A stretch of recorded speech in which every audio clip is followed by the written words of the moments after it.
Hello everyone, good evening, नमस्कार, जय श्री राधे राधे। बच्चों, आज का सेशन बहुत ही ज़्यादा तगड़ा होने वाला है। बालक हेलो, इसको ये पता ही लगा। हाँ, ठीक है। आज का सेशन बहुत ही ज़्यादा तगड़ा होने वाला है। तो आज के सेशन में हम लोग करेंगे क्या? तो जैसा कि आपको दिख रहा होगा, ठीक है, जैव प्रक्रम का पहला पार्ट पोषण, उसका हम लोग आज कंप्लीट रिवीजन करेंगे क्वेश्चन के फॉर्मेट में। ठीक है बच्चों, लगभग आज हम लोग एमसीक्यू मान के चले कि कितना है 40 एमसीक्यू करने वाले हैं। तो किस तरीका से आपको क्या करना है वो पहले जान लीजिए। ठीक है, चलिए। तो सबको मालूम चल गया है कि आज के क्लास में हम लोग क्या करने वाले हैं। तो एमसीक्यू, ठीक है, क्वेश्चन प्रैक्टिस करेंगे। ठीक है, आपको क्या ध्यान रखना है इस बात पर आप फोकस कीजिएगा।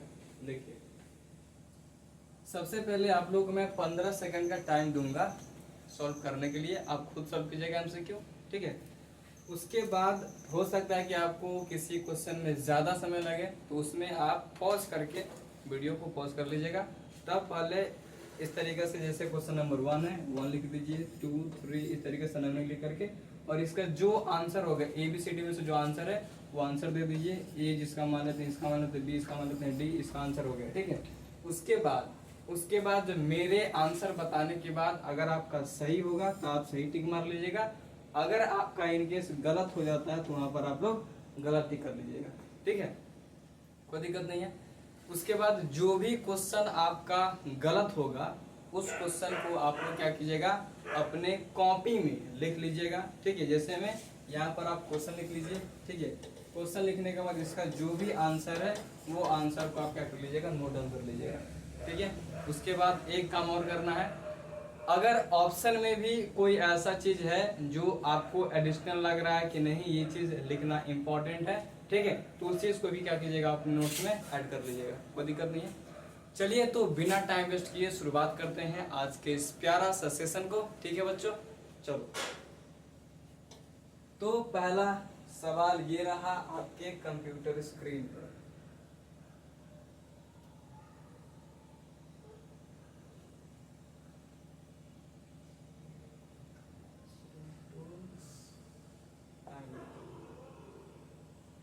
ओके, ठीक है, तो 15 सेकंड, ठीक है, 15 सेकंड का आपके पास टाइम रहेगा। डन है। पहला क्वेश्चन बोल रहा है स्वपोषी भोजन के लिए आवश्यक है। ठीक है, स्वपोषी भोजन के लिए आवश्यक है। ऑप्शन नंबर ए है क्लोरोफिल, बी है सूर्य प्रकाश, सी है वाटर और कार्बन डाइऑक्साइड, और डी है इनमें से सभी। ठीक है, चलिए, आपका समय समाप्त होता है। बच्चों, यहाँ पर इनमें लिखा हुआ है, थोड़ा सा टाइपिंग मिस्टेक है। ठीक है,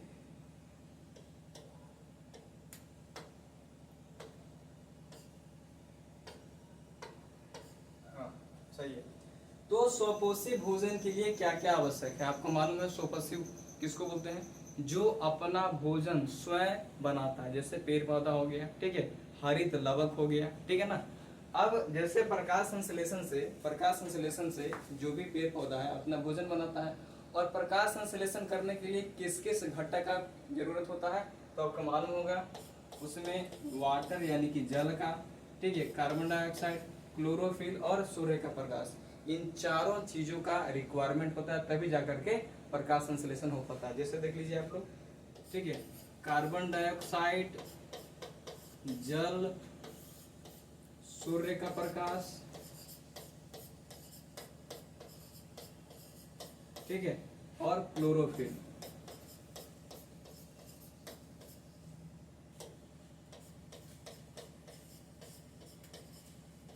तब जाकर के आपका ग्लूकोज का फॉर्मेशन होता है, C6H12O6।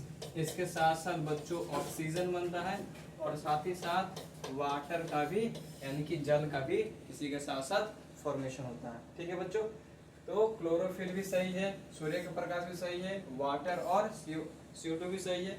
तो आपका राइट आंसर क्या हो जाएगा, इनमें से सभी। कोई दिक्कत नहीं है। चलिए अगला, अगला सवाल के लिए भी आपको मिलता है पूरे के पूरे 15 सेकेंड। ये लीजिए, क्वेश्चन को ध्यान से पढ़िए। आहार नाल के किस भाग में भोजन अंतिम रूप में पाचन होता है? ठीक है, यानी कि भोजन जो है कहाँ पर अंतिम बोल सकते हैं कि पाचन कंप्लीट होता है। ठीक है, चलिए तो देखिए, आपको मालूम होना चाहिए कि अमाशय के बाद भोजन कहाँ पहुंचता है? छोटी आंत में, और छोटी आंत के अंदर ही आपका भोजन जो है कंप्लीट होता है। ठीक है, यानी कि पाचन कंप्लीट होता है। तो आहार नाल के किस भाग में भोजन अंतिम रूप में पाचन होता है? तो क्या हो जाएगा? छोटी आंत। ठीक है, चलिए अगला सवाल। अगला सवाल है, पौधे में भोजन किस रूप में जमा होता है? 15 सेकेंड आपके पास समय है। पौधे में भोजन किस रूप में संचित बोल सकते हैं या फिर जमा होता है? ठीक है, तो बताइए। आपका ऑप्शन है ग्लूकोज, प्रोटीन, स्टार्च और वसा। तो आपको मालूम होना चाहिए कि पौधे में भोजन संचित होता है किस रूप में? स्टार्च के रूप में होता है। ठीक है, तो आपका ऑप्शन क्या हो जाएगा? सी इज द राइट आंसर। अगला सवाल, निम्न में से स्वपोषी कौन है? ठीक है, निम्न में से स्वपोषी कौन है? आपको मालूम है कि स्वपोषी किसको बोलते हैं? वैसा जीव जंतु जो अपना भोजन स्वयं संश्लेषित करता है उसको बोलते हैं स्वपोषी। बात पकड़ में आया? जैसे आपका पेड़ पौधा हो गया, हरित लवक हो गया। ठीक है ना? अब ऑप्शन देख लीजिए, हरे पौधा, यही आपका उत्तर हो जाएगा। कीट गलत है, ये मछली भी गलत है और अमीबा भी गलत है, यानी कि ऑप्शन ए नंबर आपका हो जाएगा राइट आंसर। ठीक है, चलिए अगला क्वेश्चन नंबर 5। इसके लिए भी आपको मिलता है 15 सेकेंड। ठीक है, स्टार्च की उपस्थिति की जांच के लिए किस विलयन का उपयोग होता है? आपको क्लास के अंदर बताया गया होगा कि किस तरीका से हम लोग स्टार्च का प्रेजेंस को, ठीक है, ये स्टार्च उपस्थित है कि नहीं उपस्थित है, इसको हम किस तरीका से मालूम करते हैं। और इसका पहले ऑप्शन देख लेते हैं। पहला है आयोडीन, फिर है सेफ्रॉन, ठीक है, यूसिन और मिथिलीन ब्लू। अब ध्यान से समझिएगा कि स्टार्च को चेक करने के लिए जिस विलयन का हम लोग इस्तेमाल करते हैं उसका नाम क्या है? आयोडीन है। ठीक है, जब स्टार्च पर, जैसे मान के चलिए कि ये एक हम पत्ता बना लेते हैं। ठीक है, ये लीजिए, ये आपका एक लीफ है। ठीक है, पत्ता है ये। अब पत्ता में मान के चलिए कि यहाँ पर पूरा हरा कलर है। ठीक है ना?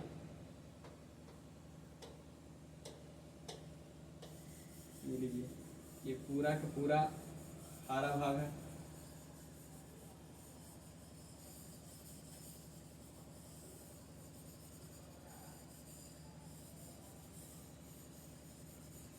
बहुत ही ध्यान से इस बात को समझिएगा। चलिए,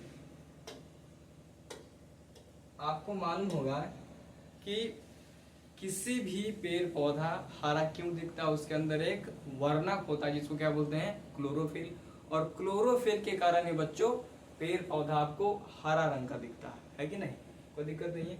और क्लोरोफिल जहां पर बच्चों प्रेजेंट होगा वहीं पर प्रकाश संश्लेषण होगा, और प्रकाश संश्लेषण होगा तभी जाकर के ग्लूकोज का निर्माण होगा, और ग्लूकोज को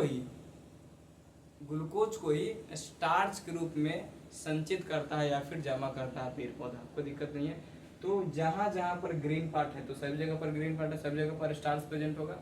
जब इसको अगर हम आयोडीन के सॉल्यूशन में, विलयन में डालेंगे, ठीक है ना, जब इसको हम लोग आयोडीन के विलयन में डालेंगे तो इसका कलर कैसा हो जाएगा? ब्लू कलर का हो जाएगा। आयोडीन और क्लोरोफिल वर्णक क्या करता है? एक रासायनिक अभिक्रिया करता है जिसके वजह से इसका जो रंग बनता है वो किस कलर का होता है?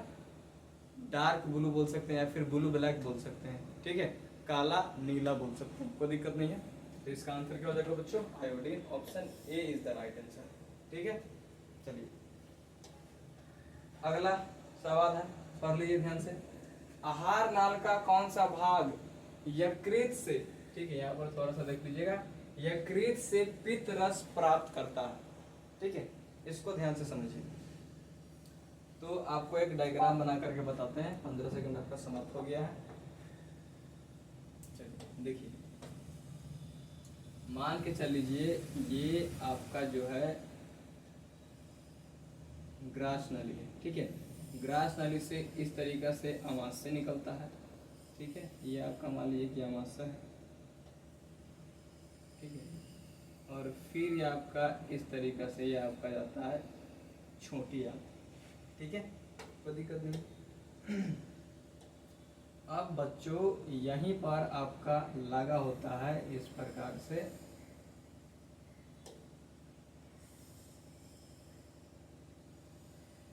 ठीक है। इस प्रकार से आपका क्या होता है, लीवर या फिर यकृत होता है, ठीक है, कोई दिक्कत नहीं। यकृत में इस प्रकार से आपका होता है लगा हुआ, ठीक है, गोल ब्लेडर। ये मान के चलिए कि पित्ताशय जिसको हम लोग बोलते हैं, ठीक है। और इसी पित्ताशय के अंदर क्या होता है, पीतरस जमा होता है या फिर स्टोर होता है। तो आपको मालूम होगा कि यकृत क्या करता है, पीतरस को निकालता है, स्त्रावन करता है, कोई दिक्कत नहीं है। अब समझिए, अब यहाँ से, ठीक है, यहाँ पर मान लेते हैं आपका पत्ता का शेप का होता है प्रेजेंट इस तरीका से, इसको हम क्या बोलते हैं, अग्नाशय बोलते हैं, ठीक है। अब इस पीतरस से निकल करके यहाँ पर इस तरीका से आता है, और ये जो ग्रहणी है, ठीक है, ग्रहणी है, इस वाला भाग में आपका क्या होता है, पीतरस से आकर के ऐड होता है। नई बात पकड़ में है, हमको समझ में आएगा, आपको बात कुछ पकड़ में है। ध्यान से समझिए बच्चों, इस वाला भाग को हम बोल रहे हैं क्या, ग्रास नली बोल रहे हैं, ठीक है। ये वाला पार्ट आपको बच्चा है अमाशय, ठीक है। और ये आपका है अग्नाशय, ठीक है, यानी कि पेनक्रियाज है। ये आपका बच्चा है यकृत बोल लीजिए या फिर इसको बोल लीजिए लीवर, ठीक है। अब आपको ये मालूम होगा कि लीवर ही स्त्रावन करता है पीतरस का, ठीक है। और पीतरस का स्त्रावन करने के बाद वो पीतरस जाकर के जमा हो जाता है पित्ताशय में। इसको हम लोग अंग्रेजी में गॉल ब्लेडर के नाम से जानते हैं, कोई दिक्कत नहीं है। लीवर के बारे में एक और चीज जान लीजिए कि लीवर ही जो है आपका मनुष्य के शरीर में सबसे बड़ा ग्रंथि है, ठीक है। अगर पूछा जाए कि सबसे बड़ा ग्रंथि कौन सा, तो क्या हो जाएगा, लीवर हो जाएगा, ठीक है। अब ये लीवर से जो पीतरस निकल रहा है आपका निकल करके आता है, और छोटी आंत की जो पहला भाग है ग्रसनी, इसमें आकर क्या होता है, ऐड हो जाता है, यानी कि यहाँ पर आकर के मिलता है, ठीक है ना। अब सवाल देखिए क्या है, आहार नाल का कौन सा भाग यकृत से पीतरस प्राप्त करता है। तो आहार नाल का यानी कि छोटी आंत का जो ग्रसनी वाला पार्ट है वो क्या कर रहा है, पीतरस को प्राप्त कर रहा है या फिर रिसीव कर रहा है। तो डायरेक्ट है ग्रसनी हो जाएगा। छोटी आंत भी आपका दिया हुआ ऑप्शन में, ठीक है। तो यहाँ पर सॉरी ये पे ग्रासिका लिखा हुआ है, ये गलत है, छोटी आंत भी हो जाएगा, राइट आंसर हो जाएगा, ठीक है बच्चों, कोई दिक्कत नहीं है। चलिए अगला प्रश्न, अब ठीक है, इसके लिए भी आपको मिलता है 15 सेकंड। ध्यान से क्वेश्चन को पढ़िएगा, उसके बाद उत्तर दीजिएगा। पाचन तंत्र में भोजन के साथ मिलने वाला पहला एंजाइम कौन सा है, याद कीजिए। पाचन तंत्र में, ठीक है, फिर से पढ़िए क्वेश्चन। पाचन तंत्र में भोजन के साथ मिलने वाला पहला एंजाइम कौन सा है। तो जब भी आप भोजन को अपने मुख गुहा के अंदर रखते हैं तो मुख गुहा में आपको मालूम हुआ कि लार ग्रंथि नाम का प्रेजेंट होता है ग्रंथि, ठीक है। और उस लार ग्रंथि के अंदर बच्चों प्रेजेंट होता है क्या, लार, यानी कि लार स्त्रावन करता है लार ग्रंथि। और लार ग्रंथि में एक एंजाइम होता है जिसको बोलते हैं एमिलेज या फिर एमाइलेज बोलते हैं। और वही एमाइलेज, ठीक है, वही अमाइलेज बेसिकली बच्चों को क्या करता है, जो स्टार्च प्रेजेंट है, ठीक है ना, जो स्टार्च आपका उपस्थित है भोजन में, इसी स्टार्च को, ठीक है, बेसिकली तोड़ करके मल्टोज के फॉर्म में बदल देता है। बात समझ आ गया, ठीक है। मल्टोज के रूप में बदलता है कौन, एमिलेज या फिर एमाइलेज, ठीक है ना। तो आपका आंसर क्या हो जाएगा, अमाइलेज हो जाएगा। अगला सवाल, कवक में पोषण की कौन सी विधि है। ठीक है, कवक में पोषण की कौन सा विधि है, तो बताओ बच्चा कौन सा विधि है। समभोजी, मृतजीवी, ठीक है, स्वपोषी, या फिर इनमें से कोई नहीं। क्या हो जाएगा, मृतजीवी हो जाएगा। ठीक है। अगला सवाल, कौन सा एंजाइम वसा पर क्रिया करता है। ठीक है, वसा पर क्रिया कौन सा एंजाइम करता है, याद करो। तो एक बार फिर से स्टार्टिंग से रिकॉल करने की कोशिश करो। सबसे पहले जैसे ही मुख गुहा में भोजन बच्चा आता है, ठीक है, तो भोजन मुख गुहा में आने के बाद, ठीक है, वहां पर सबसे पहले वर्क करता है।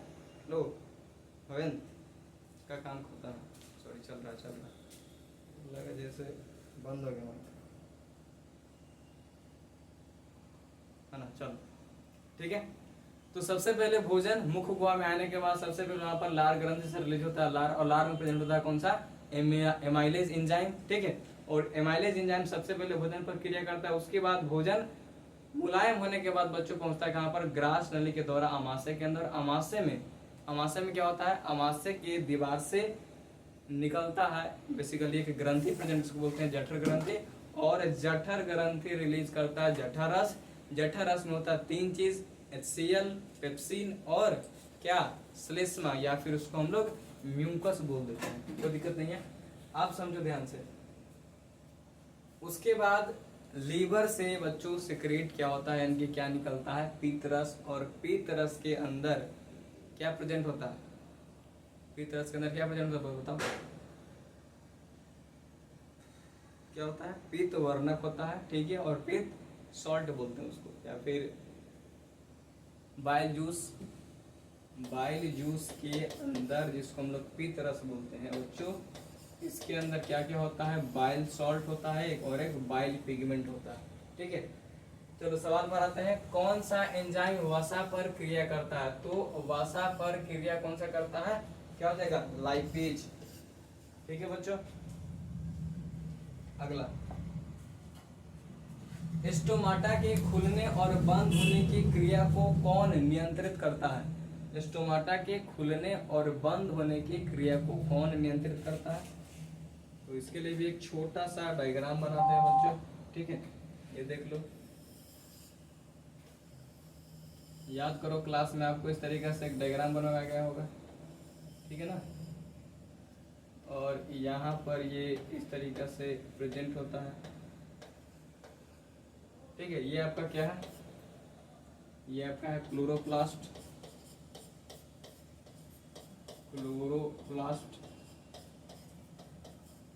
ठीक है, इसको हम बोलते हैं रंध्र बोलते हैं। ठीक है, या फिर स्टोमाटोफोर बोल देते हैं।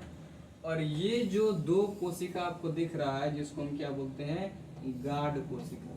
ठीक है ना, या फिर द्वार कोशिका बोलिए, द्वार कोशिका। और इसी द्वार कोशिका में जब जल एंटर करता है, यानी कि जल इसमें जाता है, तो ये फूल जाता है, और फूलने के बाद क्या होता है, आपका रंध्र खुल जाता है, यानी कि स्टोमाटा खुल जाता है। और जब पानी इसमें से निकल जाता है, तब आपका रंध्र क्या हो जाता है, बंद हो जाता है। कोई दिक्कत नहीं है। तो स्टोमाटा के खुलने और बंद होने की क्रिया को कौन नियंत्रित करता है, आपका क्या हो जाएगा, द्वार कोशिका। ठीक है बच्चों। अगला सवाल, क्वेश्चन नंबर कितना है, 11। ठीक है, चलिए, निम्न में से कौन अवशोषी अंग है। ठीक है, सॉरी, अवशेषी अंग है। ठीक है, जिसको इंग्लिश में वेस्टिजियल ऑर्गन कहते हैं, है ना। चलो, तो आपको इस तरीका से दिखेगा, आपको डायग्राम बनाते हुए दिखा रहे हैं, ध्यान से समझना। बड़ी आंत में ये इस तरीका से बच्चों प्रेजेंट होता है।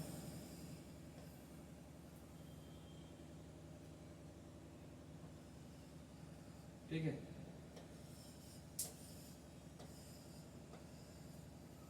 ठीक है, हाँ, इसी को बोलते हैं बेसिकली क्या, अवशेषी अंग, यानी कि अपेंडिक्स। ठीक है, यही बच्चों आपको क्या है, अपेंडिक्स है। कोई दिक्कत नहीं है।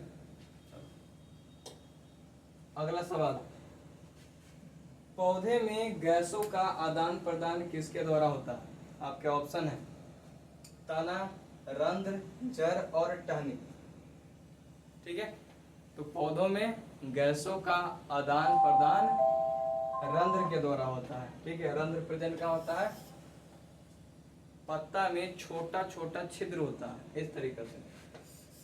अगर ये आपका पत्ता है, यहाँ पर छोटा छोटा छिद्र दिख रहा है, इसी छिद्र को बोलते हैं बच्चों रंध्र, और इसी रंध्र के द्वारा क्या होता है? गैसों का आदान प्रदान होता है। ठीक है ना।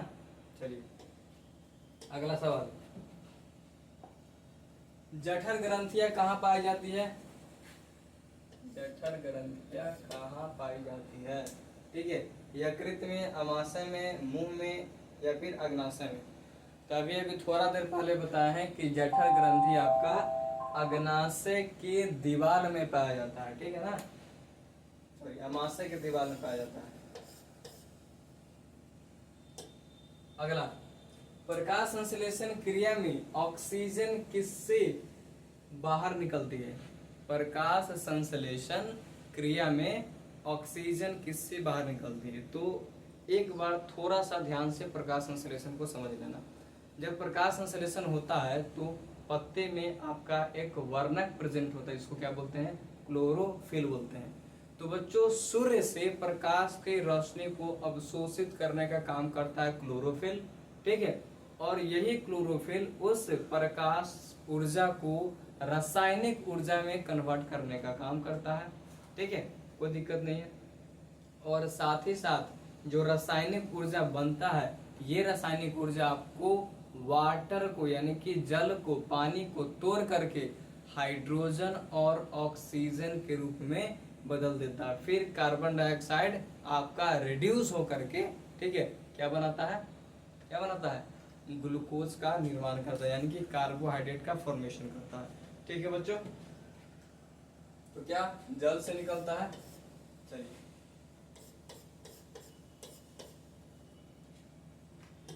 अगला सवाल, पीत रस का स्रावन होता है। ठीक है, पीत रस का स्रावन कहाँ से होता है? छोटी आंत से, यकृत से, अग्नाशय से, या फिर ये ग्रहणी लिखा हुआ है, ठीक है ना, यकृत से होता है। चलिए, क्लोरोफिल वर्णकरण क्या होता है बच्चों? अभी क्लास है क्या? कितना बजे? 4 बजे। बैठो। अब तुम्हारा ही क्लास का कर रहे हैं, है ना? ठीक है, क्लोरोफिल वर्ण का रंग क्या होता है? तो क्लोरोफिल वर्ण का रंग हरा होता है। ठीक है ना। चलो, इसमें कोई डाउट ही नहीं होगा। अगला सवाल, दांत का कठोरतम भाग है। ठीक है, दांत का कठोरतम भाग कौन सा है? भूल गया? दांत का कठोरतम भाग कौन सा है? इनेमल है। ठीक है, अगला, परजीवी पौधा का एक उदाहरण है। परजीवी पौधा का एक उदाहरण है, कौन सा हो जाएगा? परजीवी किसको बोलते हैं? परजीवी बोलते हैं बेसिकली पैरासाइट का, जो किसी होस्ट के शरीर में रह करके, ठीक है, उससे क्या करता है? न्यूट्रिशन प्राप्त करता है। ठीक है, तो आपका क्या हो जाएगा? अमरवेल। ठीक है, अगला, ग्रहणी भाग है। ग्रहणी किसका भाग है बेसिकली? तो अभी थोड़ा देर पहले डायग्राम बनाकर समझाते हैं, ग्रहणी किसका भाग है? छोटी आंत का। ठीक है ना। चलो अगला सवाल, मुख गुहा में आहार का कौन सा भाग पाचन होता है? मुख गुहा में आहार का कौन सा भाग पाचन होता है? ठीक है, चलिए बताइए, मुख गुहा में आहार का कौन सा भाग पाचन होता है? तो आपको मालूम है कि मुख गुहा में एक ग्रंथि प्रेजेंट, जिसका नाम क्या है? लार ग्रंथि, और लार ग्रंथि से निकलता है लार, जिसके अंदर प्रेजेंट होता है एक एंजाइम जिसका नाम क्या है, लार एमाइलेज। ठीक है, और लार एमाइलेज बेसिकली कार्बोहाइड्रेट को, ठीक है, यानी कि स्टार्च को ही तोड़ने का काम करता है, जो कि भोजन में या फिर आहार में प्रेजेंट होता है। ठीक है ना। तो बेसिकली स्टार्च जो है वो एक प्रकार से कार्बोहाइड्रेट का ही एक टाइप है। ठीक है, तो आपका ऑप्शन क्या दिया हुआ है, कार्बोहाइड्रेट, प्रोटीन, वसा और न्यूक्लिक अम्ल।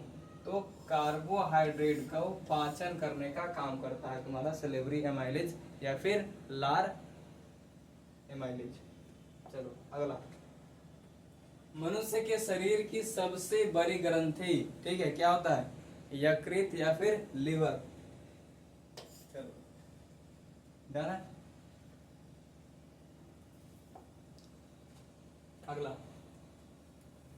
इनमें किसके द्वारा अमीबा में भोजन अंत ग्रहण होता है। ठीक है, यानी कि सबसे पहले अमीबा का डायग्राम बनाते हैं। मालूम है कि अमीबा क्या होता है, एक कोशिकीय जीव है। ठीक है ना, जिसका अपना कोई भी आकार नहीं होता है। ठीक है, पहला बात याद रखना, एक कोशिकीय जीव है, इसका कोई आकार नहीं होता है। ठीक है, अमीबा मान लेते हैं कि यहाँ पर कोई भोजन रखा हुआ है या फिर कोई आहार रखा हुआ है। ठीक है, तो अमीबा अपने कोशिका झिल्ली को, ठीक है, इस प्रकार से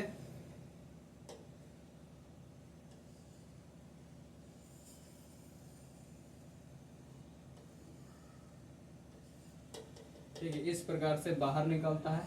और ये जो बाहर निकल रहा है, जो सिर्फ फिंगर लाइक स्ट्रक्चर है, उंगली जैसा स्ट्रक्चर है, ठीक है ना, इसको क्या बोलते हैं, बेसिकली कुटपाद बोलते हैं। और इसी कुटपाद के द्वारा भोजन जो है अमीबा के शरीर के अंदर चला जाता है। ठीक है,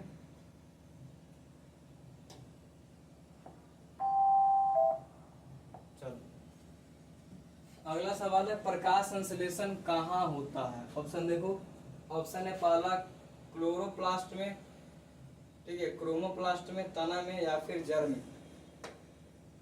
ठीक है, तो मालूम होना चाहिए आपको कि प्रकाश संश्लेषण कहाँ पर होता है, कहाँ होता है।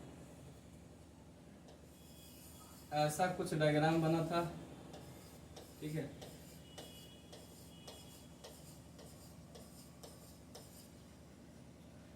जिसको क्या बोल रहे थे, क्लोरोप्लास्ट बोल रहे थे। और इसे क्लोरोप्लास्ट के ये जो प्लेट जैसा स्ट्रक्चर दिख रहा है, इसको क्या बोलते हैं, थैलाक्वाइड बोलते हैं। और इसी थैलाक्वाइड के सरफेस पर प्रेजेंट होता है आपका क्लोरोफिल वर्णक, और क्लोरोफिल वर्णक की वजह से ही प्रकाश संश्लेषण यहाँ पर होता है। तो आंसर क्या हो जाएगा, क्लोरोप्लास्ट।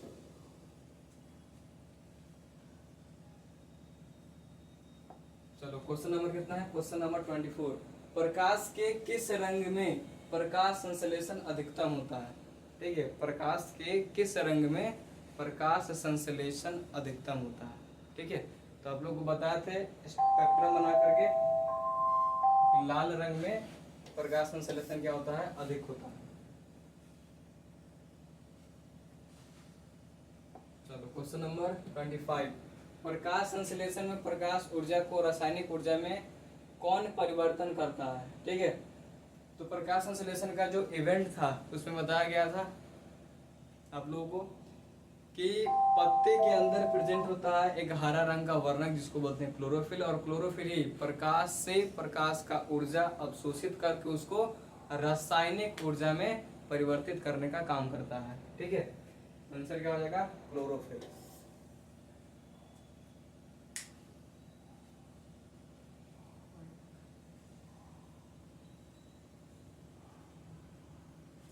क्वेश्चन नंबर 26, मनुष्य में दांत कितने प्रकार के होते हैं। कितना होता है, 4। नाम बताओ। ठीक है, इंसिजर। हाँ, तो मनुष्य में दांत होता है 4 प्रकार के, है ना। चलो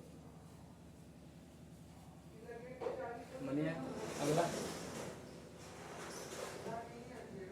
अमाशय में प्रोटीन का पाचन करता है।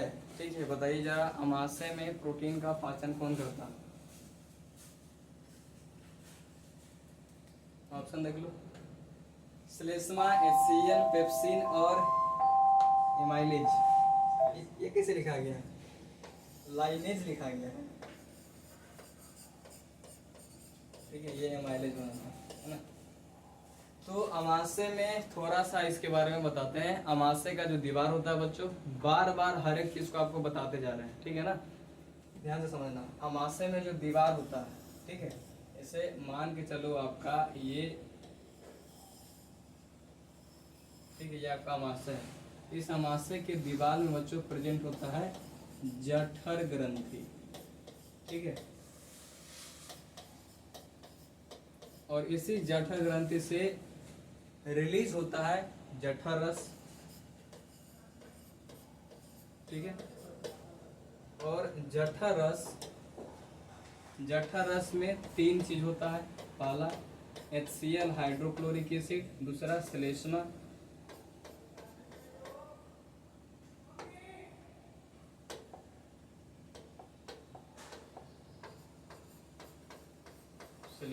और तीसरा होता है पेप्सिन,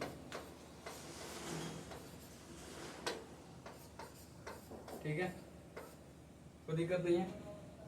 अब प्रोटीन का पाचन कौन करता है, तो श्लेष्मा बेसिकली आपको बचाने का काम करता है, किससे, HCl से, ठीक है।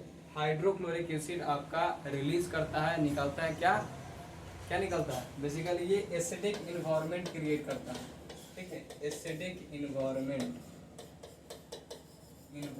क्रिएट करता है, या फिर बोल सकते हैं अम्लीय वातावरण आपका क्रिएट करता है अमाशय के अंदर, जिसके वजह से आपका जो पेप्सिन है वो अपना काम कर सके।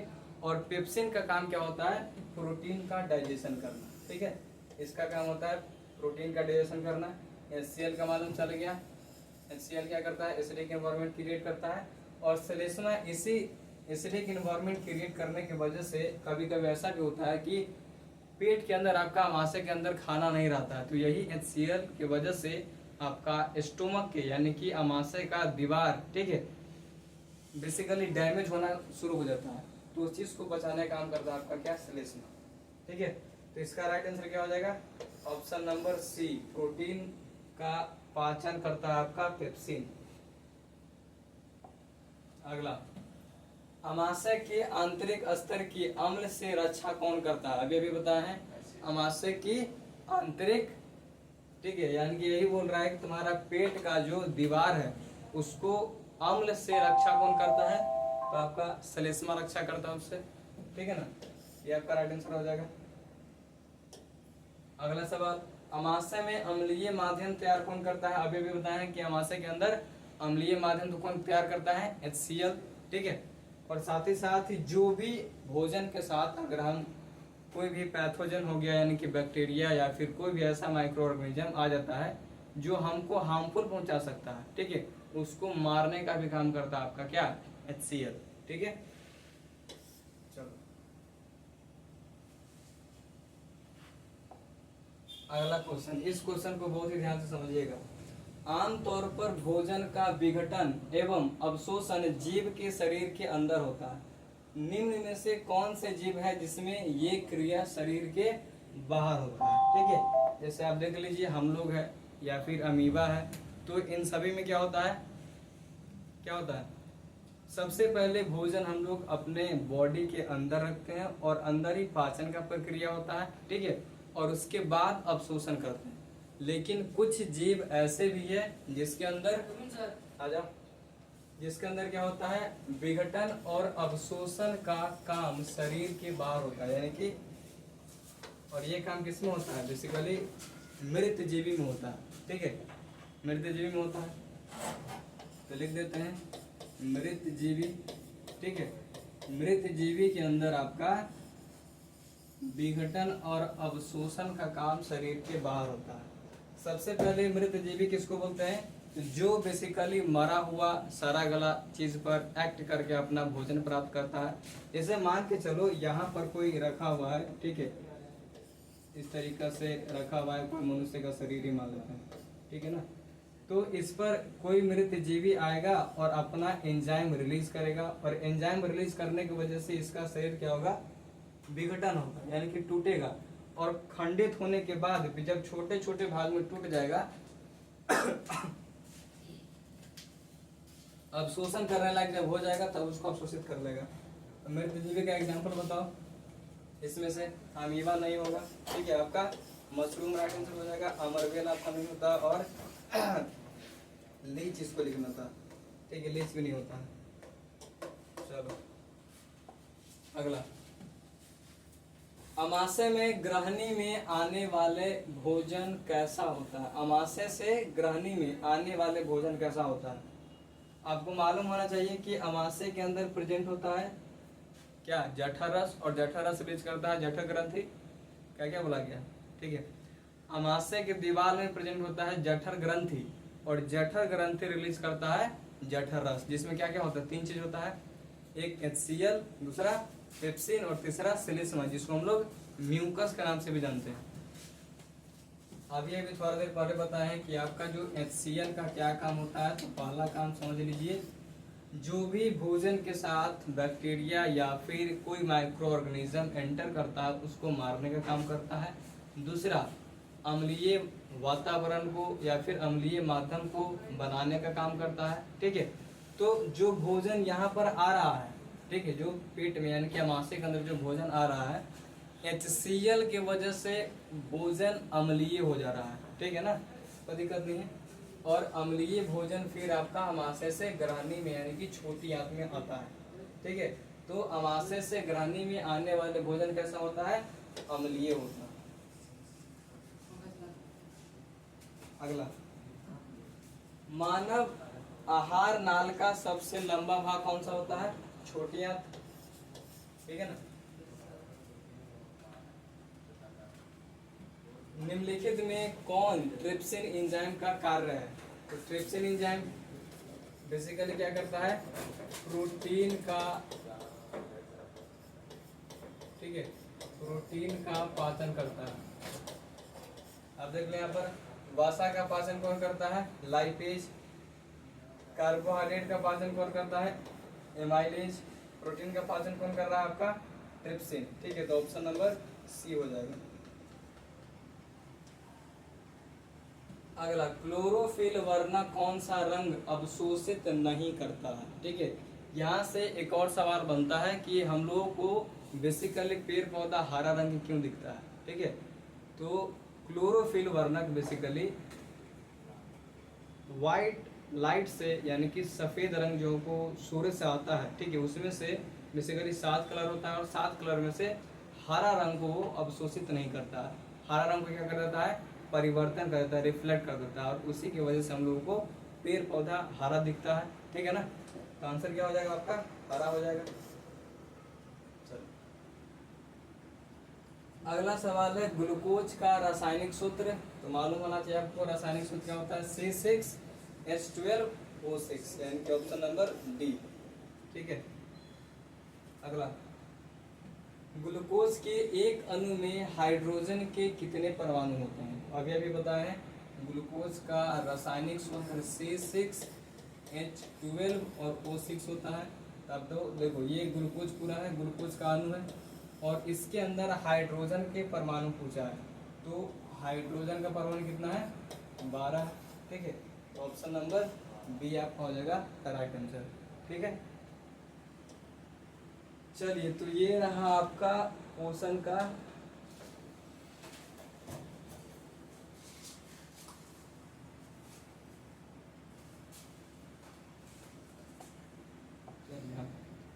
तो यहाँ पर लगभग कितना क्वेश्चन किए हैं? 36, ठीक है। 36 क्वेश्चन, यानी कि जो जो पॉसिबल सवाल बन सकता था इसके अंदर याद रखना कि वाईक्यू मिला हुआ है, खुद से बनाया हुआ सवाल इसमें भी डाले हुए हैं, ठीक है। और इसके बाद जो आएंगे, जो सेशन आएगा नेक्स्ट सेशन, वो आपका आएगा सब्जेक्टिव क्वेश्चन का, ठीक है। मान के चलिए कि अगर सिर्फ इस चैप्टर से 36 क्वेश्चन है, और भी क्वेश्चन बन सकता था, ठीक है, लेकिन जब कुछ क्वेश्चन ऐसा भी छोड़े हुए हैं जो आपका टेस्ट में आएगा, ठीक है। फिर आपका जैव प्रक्रम में 3 पार्ट और बच रहा है, श्वसन हो गया, परिवहन हो गया, और उत्सर्जन। इससे भी लगभग 50-50 क्वेश्चन, यानी कि सिर्फ और सिर्फ जैव प्रक्रम से हम लोग 400 से 450-500 क्वेश्चन लगभग कर रहे होंगे, ठीक है। और इसके बाद तो आप समझ लीजिए कि अगर आप थ्योरी भी नहीं पढ़ रहे हैं, सिर्फ सवाल ला कर जा रहे हैं, इससे बार आपको बोर्ड में कुछ नहीं आएगा, ठीक है। तो मिलते हैं अगले सेशन में, तब तक के लिए जय श्री राधे राधे।